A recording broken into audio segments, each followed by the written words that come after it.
Excellent, thank you, John. So since 2009, we have piloted having middle school students become designers, utilizing the design community as coaches deep in the work with the students.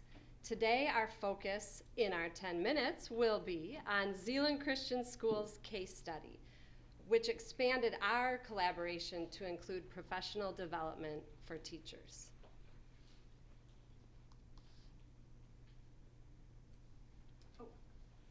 So the context of Zeeland Christian School, just to give you a sense in case some of you aren't familiar, it's pre-K through 8th grade on one campus, 1,000 students, 40 teachers, and 2 lead administrators, one of which is here today, Janelle Sievert, if you want to wave so they know who they can talk to afterwards if they want to.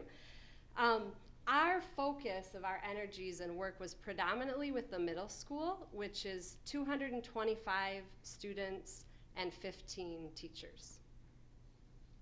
So we want to give you a little example of the work we've been doing over the last 3 years. If I can get this to, oh, there we go. We've actually planned and executed a pretty diverse range of activities, and that's pretty important to our presentation, that we didn't really think of this as one event. And we didn't think of it as a curriculum binder that we were handing over to the school. It was basically a series of activities that were designed to focus on culture shift.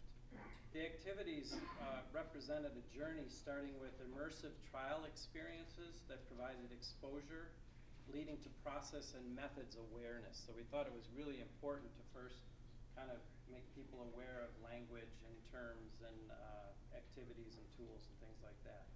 But then at some point, with the professional development, what do design thinkers do, we stopped to reflect on the key exposure experiences to ask, what does this mean to the way we educate students, and how would it impact our current initiatives school-wide?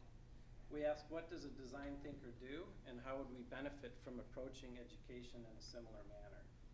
And then once the staff defined how they wanted to integrate the design thinking in their overall strategies and daily routines, we asked them to create guiding principles to be used to keep them on track going forward. And then finally, once we kind of knew, and again, this was over a 3-year period, not just a 1-year episode. Once we had guiding principles and knew how to stay on track, we continued to expose them to best practices and language by doing a book club and educator field trips.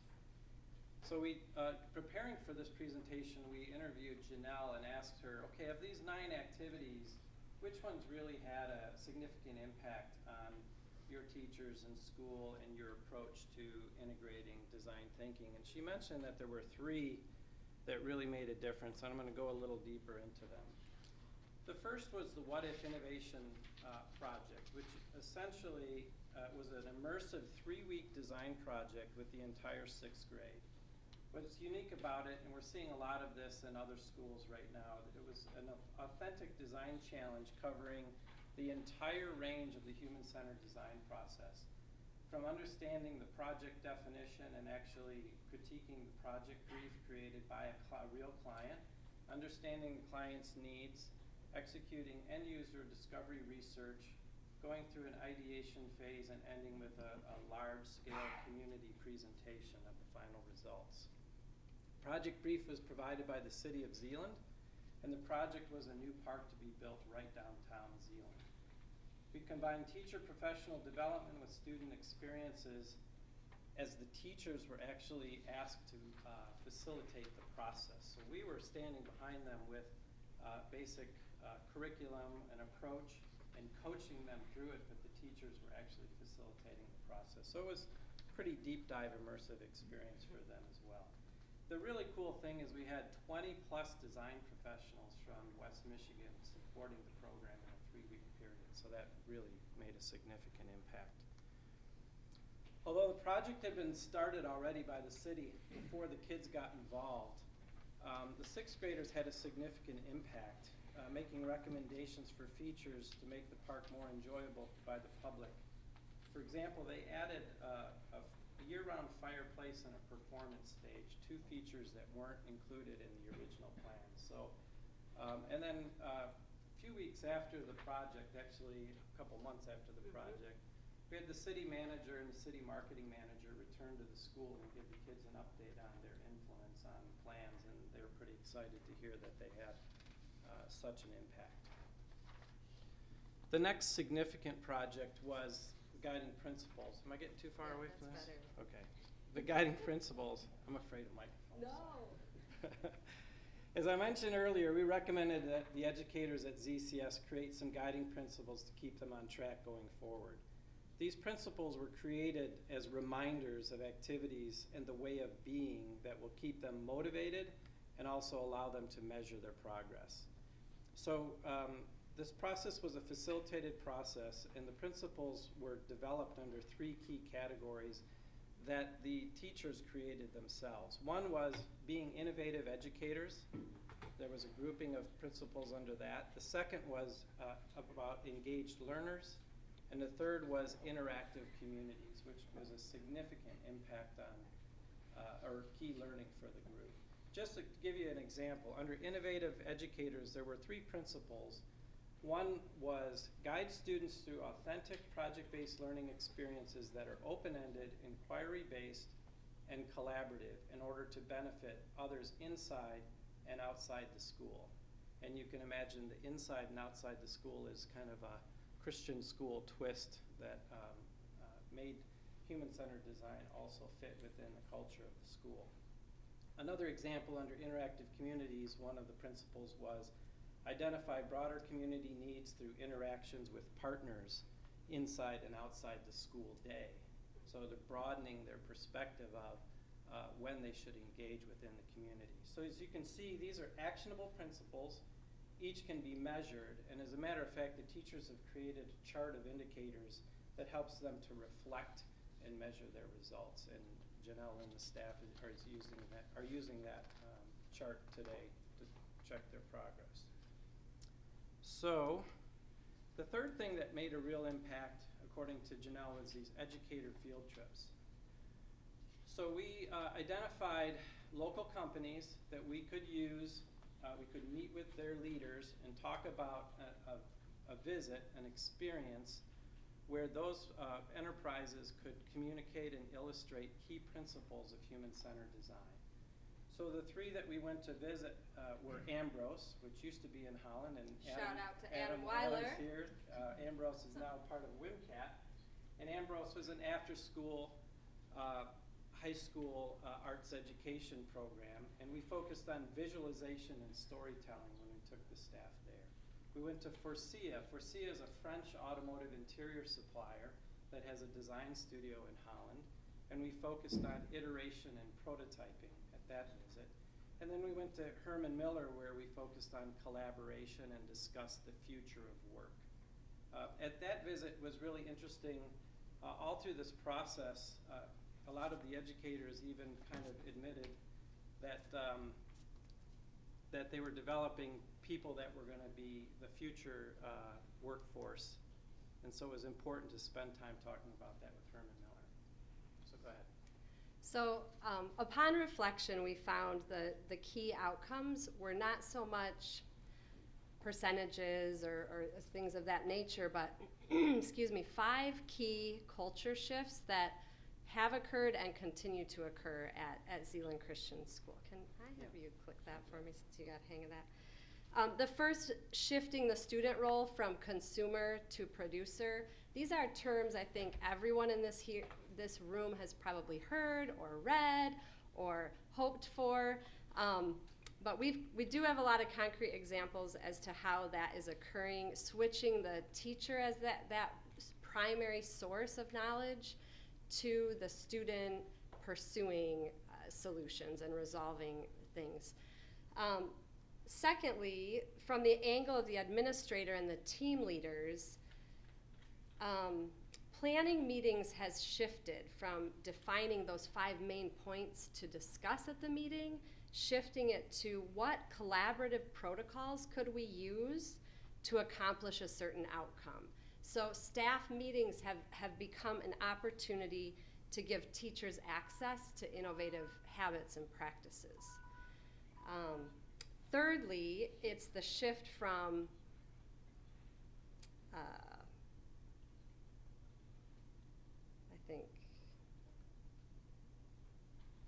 I think I skipped ahead of myself because I was so worried about time. Let's skip to number 4, from internal to community-wide collaboration.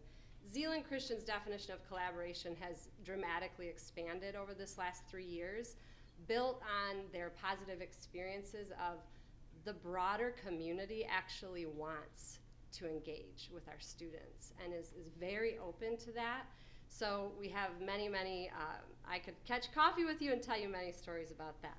Number 5, and in closing, it's shifting from being a reservoir to being a river. So that's just powerful imagery to think about the changing role of teacher, the changing role of a school.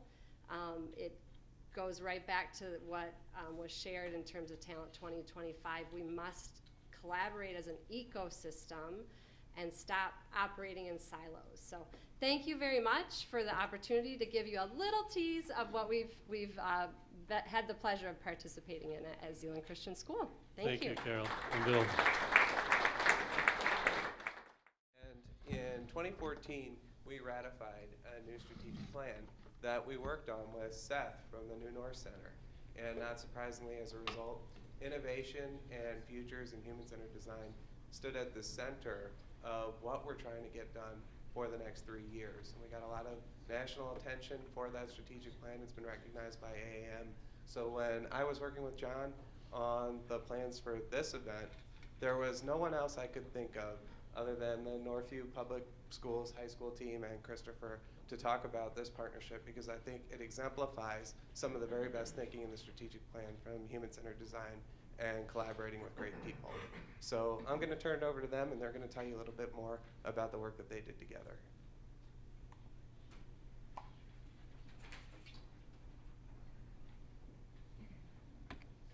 right. Hi. So we started a new class last year, and it is actually called Creative Problem Solving. And everything that we do in this class has been inspired by, I have to say, what the work we've seen done at the Grand Rapids Art Museum, as well as a few other places. And just kind of backtrack on that, we're actually all heavily involved in the Michigan Art Education Association, MAEA. And with that, we have this wonderful professional development opportunity each year to go to a fall conference. And the first time I saw anything on design thinking was at the fall conference, and I'll talk about Mr. Bruce here in a minute. But I saw this presentation on design thinking and how it was applied to a classroom. And I think one of the misconceptions with art a lot of times is that kids are like, well, I'm not creative. I don't know how to do that. I said, well, you do. Let's think about this. And when you put a procedure in place and a systematic way to think creatively, all of a sudden kids kind of calm down and they go, oh, I can do that. So when I saw this design thinking being applied in different ways, I really kind of thought how this could enhance our art program, as well as just kind of enhance that and inspire kids to think more creatively in the long run. So, went to this design thinking conference, saw Chris Bruce presenting, and I don't want to set him up for anything, but part of design thinking is being a really good storyteller. There's empathy, there's all these different characteristics of it, and Chris is a great storyteller. If you sit down and get him in a corner to talk, he is an amazing storyteller, and in front of people, he's just got a natural sense about him. And I saw him presenting, and I thought, this is really good. So, went back to school. Tanya and I have been talking about doing a creative problem solving class, and we thought about different ways to integrate and do different things. And before we did anything else, I said we have to get him to our classroom to talk. And we did ask him to come present, and he did do that for us. And his engagement with not only adults but also children is really inspiring to see him talk about his passion for design thinking and how it can be applied. But then just kind of backtrack a little bit more. Tanya and I had more conversations about how this class would be implemented. And with design thinking and it being an art class, we decided to go with the name Creative Problem Solving.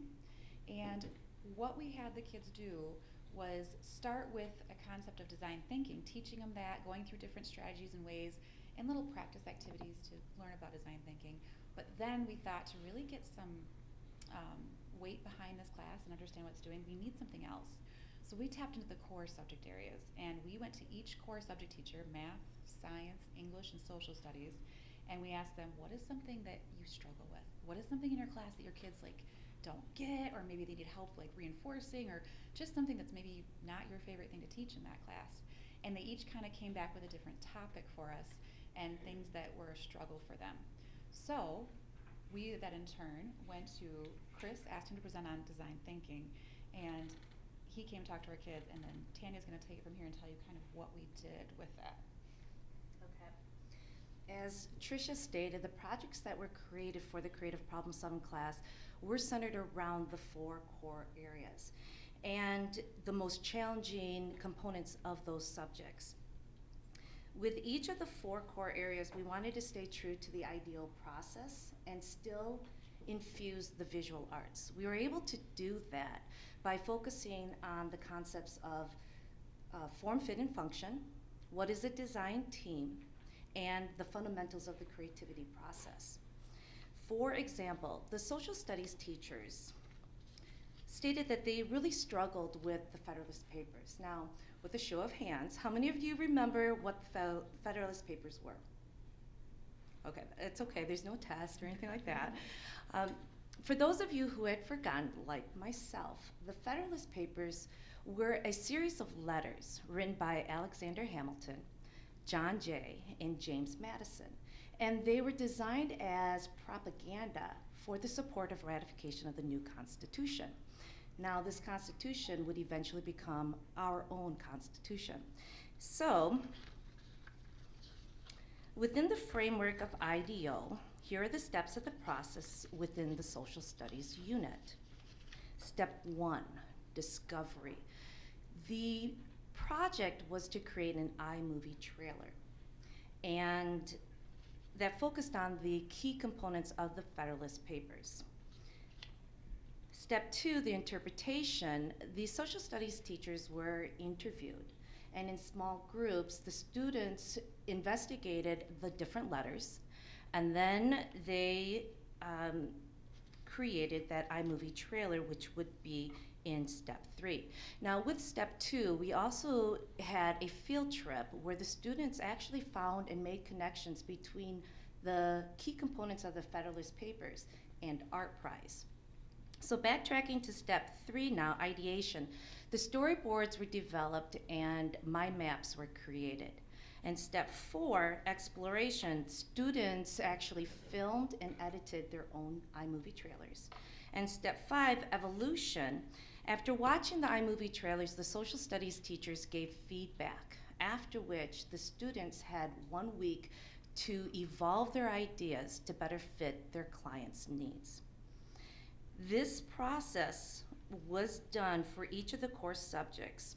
For English, to help the students with concise writing, they created a game and focused on writing concise directions that emphasize literary concepts from the books To Kill a Mockingbird and Animal Farm.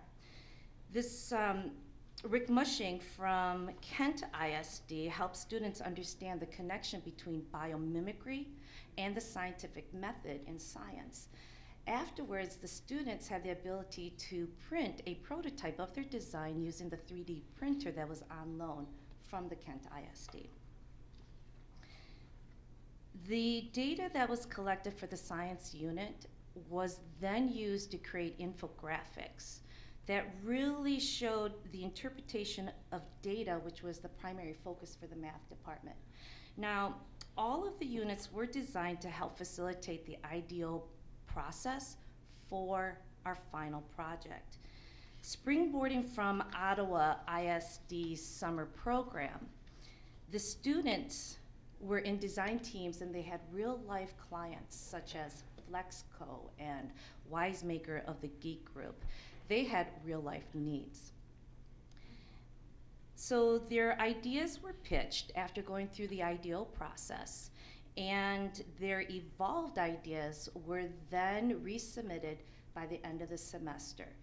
Now, as we reflect upon the whole creative problem-solving method, we still hear the words that we tell our students, that the final step in the ideal process.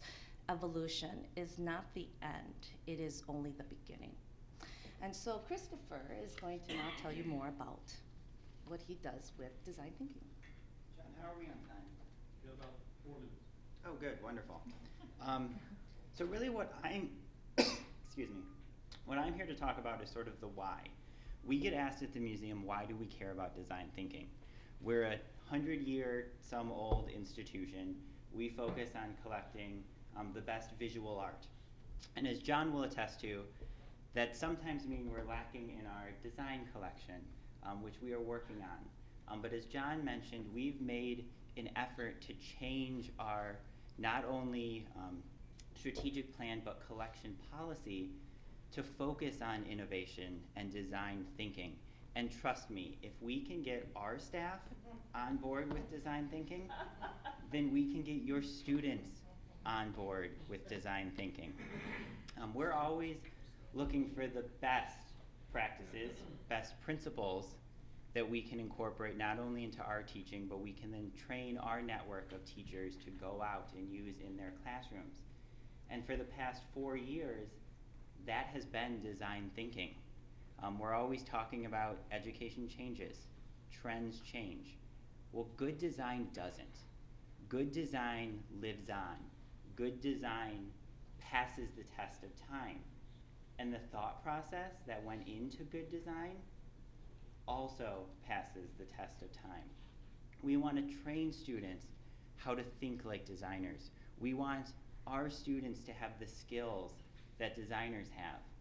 And in doing so, we've identified 2 key areas that designers excel at and that our students struggle with.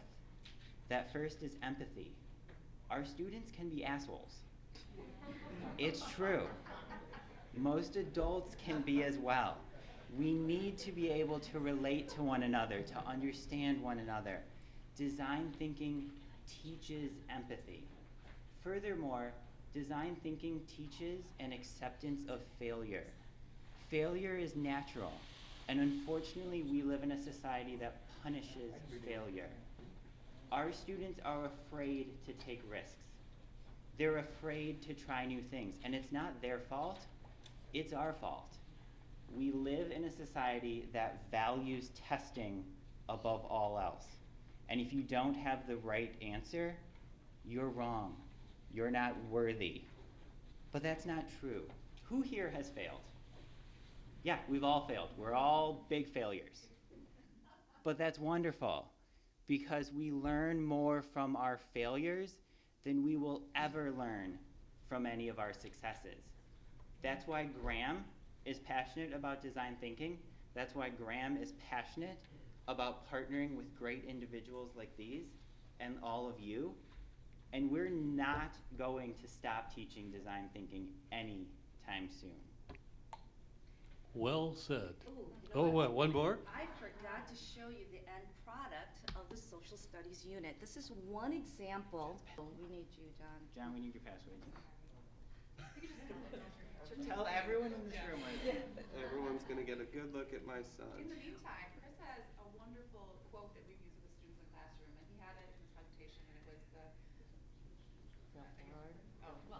fail forward, fail fast. And it is such a good concept because the quicker you fail, the more often you do it, the more likely you're going to find the right results. So we use that quote quite a bit with us. Yes.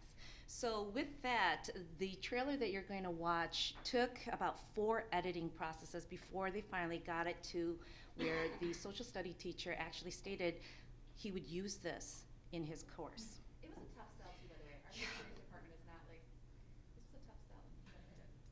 Oh, wait a minute. Oh. Oh. I don't think the volume's working.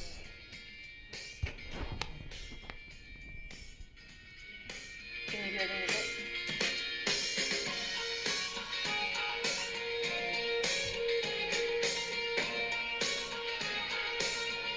Oh, wait a minute, this is not the right one. Whoops, I failed. Fail forward. Well, anyway, I know that time is of the essence here, and If you can find it quick, this is too good to miss. I know it's okay. Well, And the other thing too, Google Docs made things very easy to share with everybody. So everything you do in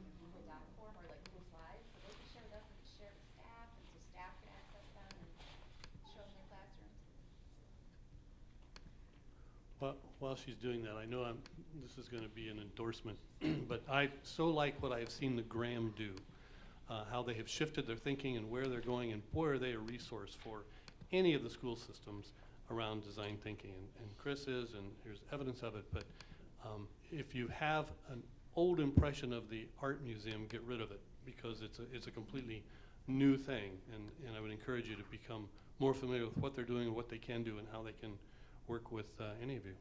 Actually, one thing that they have done for departments, art departments for us is professional development. So we will actually collaborate with other art schools or art departments in other schools. So we've met with like Rockford or Hudsonville, and we've done our collaboration of art department meetings, and they give some space, which is really nice. Question? Are you talking to the group?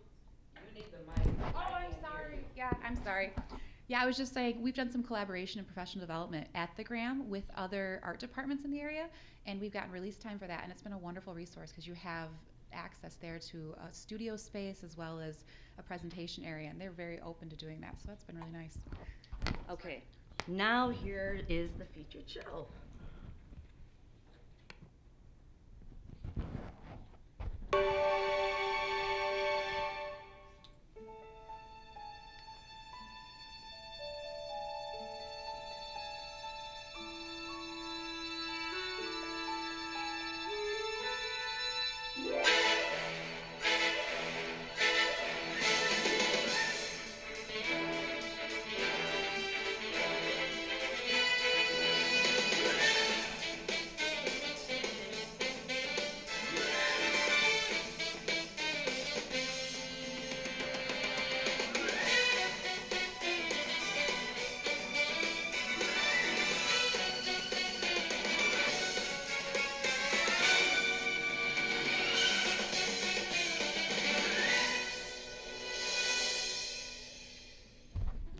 Again, these are supposed to be designed as a teaser for the unit to come from the social studies teachers. So thank you very much. Great, thank you.